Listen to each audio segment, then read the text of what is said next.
Look, you are not alone. We're seeing a massive movement of people that want to purchase raw land. They just want a little space, a little bit of land they can call their own where no one can tell them what they can and can't do.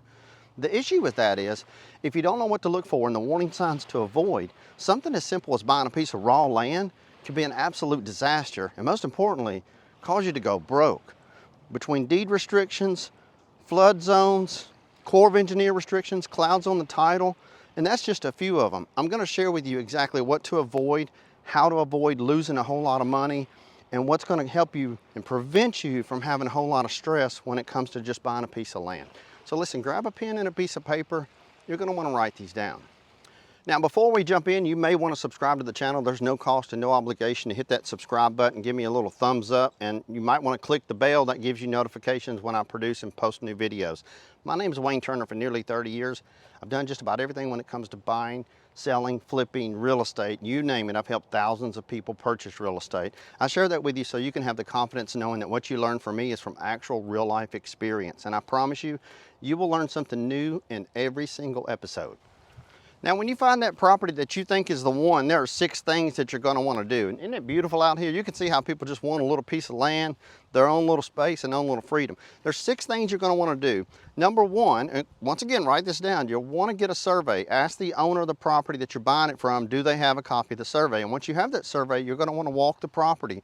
It's going to show you how many feet, where it begins, where it ends. It's going to show you road frontage, all of that. Now, if you want to walk the property and you're not sure of feet and measurements, you can purchase a little wheel. I'll put a link below. Those are the great little tools. They're very inexpensive. And when you walk it, it shows you the actual feet of what you're walking, so you can measure off really simple hundreds of feet of land. You could also purchase a metal detector. I'll put a link below to that as well. The metal detectors are great because when a property is surveyed, they drive steel rods into the ground.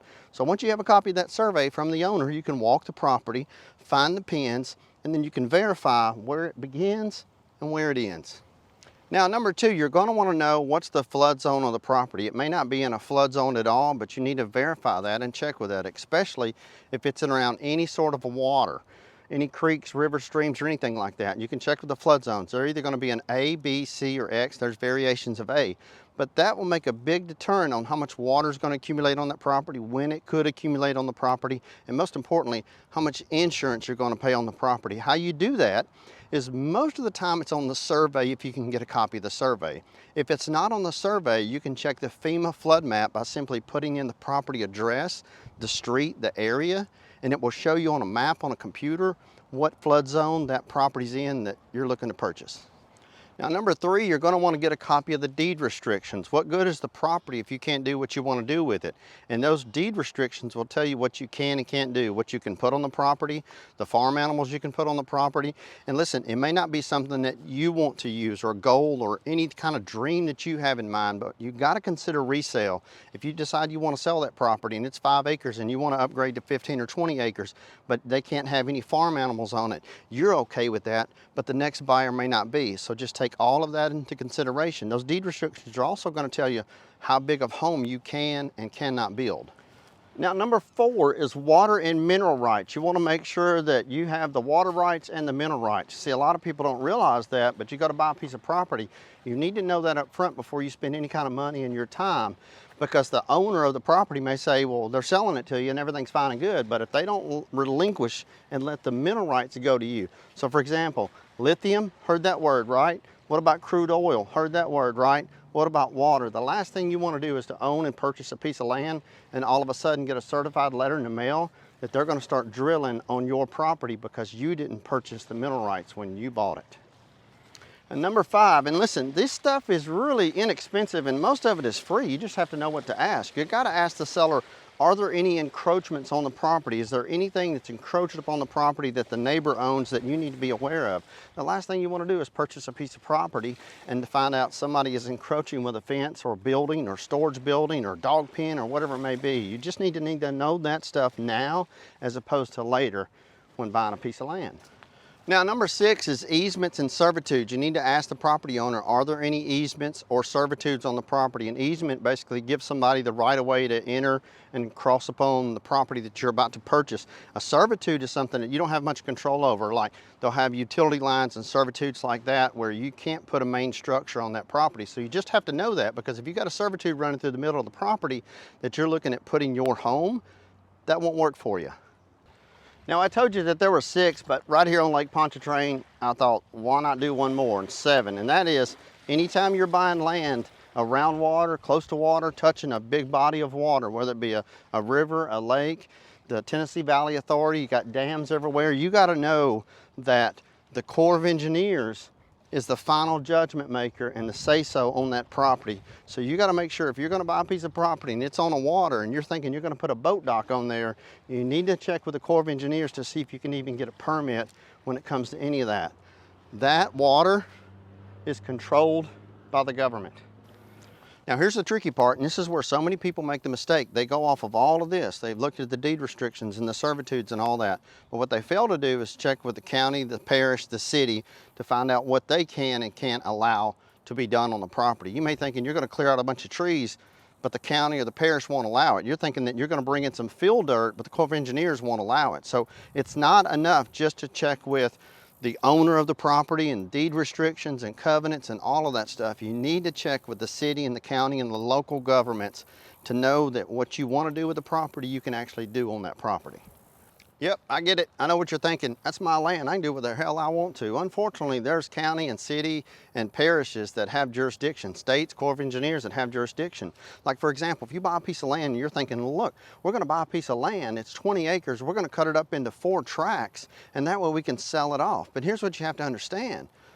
The city or the county or the parish, they may not allow you to do that. I've seen that happen where you purchase a piece of land and you don't check with the local governments, where you have to pretty much petition, if you will, to the city council or the county council to actually do what you want to do, because they have restrictions in place that won't let you subdivide certain parcels of land into a certain size of land to sell off into the future. You just need to know that now as opposed to after you purchase that land. Now, if that land is on a waterway, you need to check and double check with the city and the county and also the Corps of Engineers to make sure you can actually bring in dirt, fill dirt, if you will.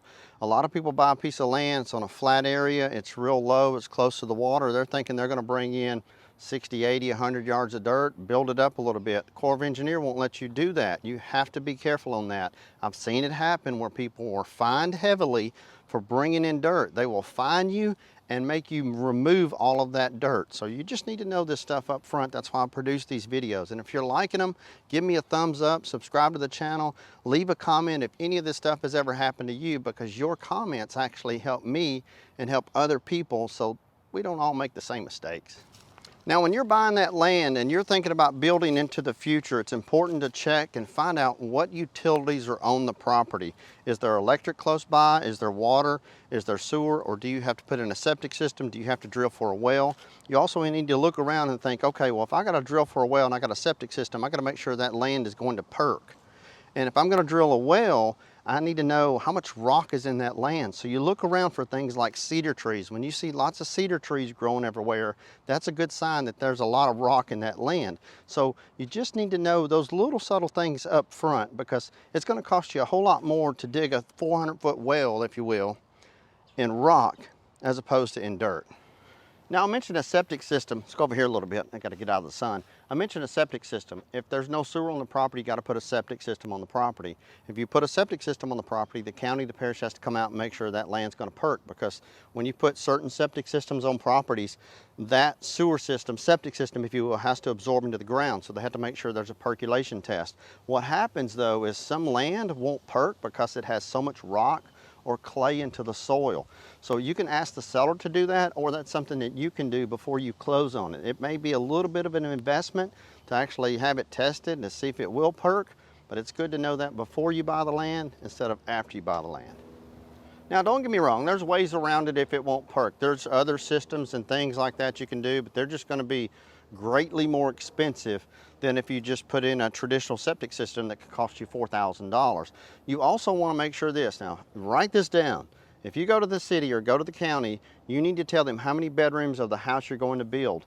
If you tell them 3 bedrooms and you build a 4-bedroom house, that's where you're going to run into a lot of headache. If you ever go to sell that house in the future and you have it as a 4-bedroom, but they have you perking as a 3-bedroom, the buyer's going to be like, oh, wait a minute, it's a 4-bedroom house, but they will only let it perk for a 3-bedroom. I know it sounds crazy. They don't go off bathrooms. You can have 6 damn bathrooms in a house, but if you only have 3 bedrooms, then they perk it for a 3-bedroom. Moral of the story is this: whether you're going to put 3 bedrooms or 4 bedrooms or 5 bedrooms, go with the higher number. If you're going to do 4, go with 5. If you're going to do 3, go with 4.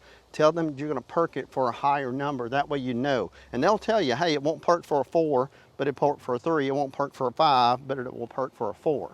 Now look, I've been talking about everything you need to do to prepare to buy the land before you close on the land, but before you do anything, you need to talk with a credit union or a local bank to see if they'll actually loan you the money, to see if they will approve you. You don't necessarily have to have a piece of land. That's a misconception. You don't need to have a piece of land, found a piece of land, then go to them and say, I want to buy a piece of land that's this much money. No, you go to them and say, hey, I want to spend $700 a month or $800 a month or whatever it may be that you're comfortable with, and they will approve you. That way, when you're approved, they're going to hand you a certificate of an approval, and you can have that. It's like cash when you present that to the seller. So they're going to be much more understanding with you when you start asking for this stuff. When you say, hey, I'm putting 10% down, I'm approved with my credit union, I'm good to go, I'm golden. Now here's one thing that you can't make this mistake. People purchase land with cash. When you purchase land with cash, people don't get title policies. When you purchase a piece of land, house, structure, anything, and you get a loan, the lender is going to require you get a title policy on the property. And listen, a title policy is different from like an automobile loan policy. A title policy covers you from the day you purchase the property all the way back. So no one's going to come knocking on your door and say, hey, I put a well, I put a septic, you owe me money on the property. No, the attorneys do title search, they do a title policy, they give you a clear title on the property to make sure there's no back taxes, liens, encumbrances, or anything like that. So oftentimes people purchase land with cash and they don't get a title policy. You never want to do that. Every time you purchase anything, just make sure you get a title policy that will cover you now, in the rears, and into the future. Now, one of the biggest mistakes that people make, you found your land, you bought it, you got your loan, you did everything, you had your checklist, all the good stuff, right?